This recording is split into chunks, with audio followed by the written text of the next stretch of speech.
The intention is to build brands. Intention is also to take local brands and build them to a global level. So there is a global value chain integration also as a part of this vision which the Prime Minister has put before us. Certainly when he says Atmanirbhar Bharat, it is not to look inwards and cut India to become an isolationist country. It certainly talks about a confident India which can rest on its strengths and also be able to contribute to the globe, the way in which the Prime Minister rightly pointed out. The production of PPE and masks and also ventilators to an extent has rapidly grown within these 40 days. We have the capability, we have the enterprise to build such capabilities and help the world with it. And therefore India shall continue contributing to the globe. You've also been seeing, I'm moving away from Prime Minister's last night's speech, you've been seeing that the government being led by Prime Minister Modi, even in 2014-19 regime, was a listening, was a sensitive and also was a responding government. And that is why I list before you the various reform-driven steps which have been successfully taken. It's important for us to recall that now. Even as we talk about building a new India, building an India which is going to be Atmanirbhar.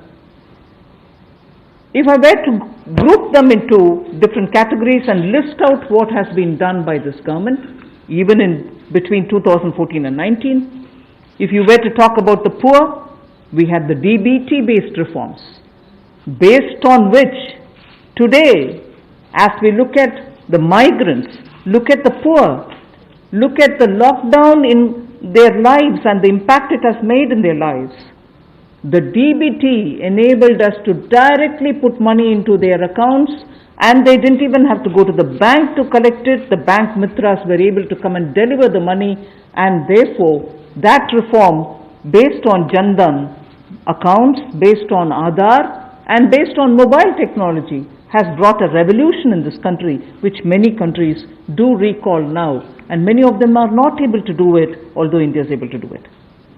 So for the poor, the DBT, the micro insurance schemes, PM Awas Yojana, Ujjwala Yojana, again something which has made it possible for people to have free cooking gas in the last 3 months. It wouldn't have been possible to reach out to the poor to have their cooking gas given unless the Ujjwala scheme was so successfully implemented. Swachh Bharat Abhiyan and Ayushman Bharat. And therefore for the poor, during the last tenure, the several schemes which benefited were all reform driven.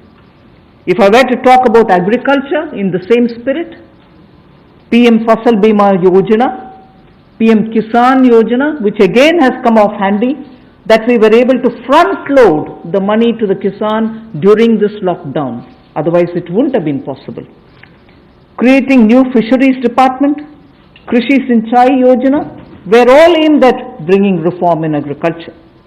Similarly, talking of business and also trying to bring in better business environment. PSB cleanups happened, public sector banks cleanup after a heavy load of phone banking resulting in NPAs.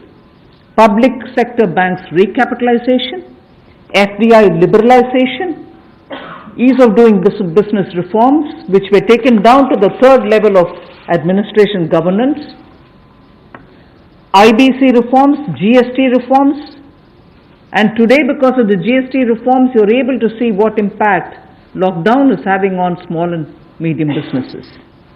And finally, reforms in other areas, very quickly to recall.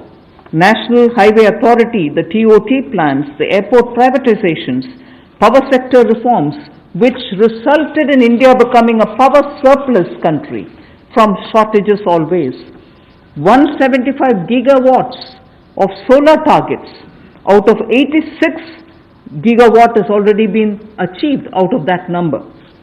and cleaning up of the coal mine sector. These are all things which I would want to recall here before we talk about what we are offering in the Atmanirbhar Bharat. This is the foundation.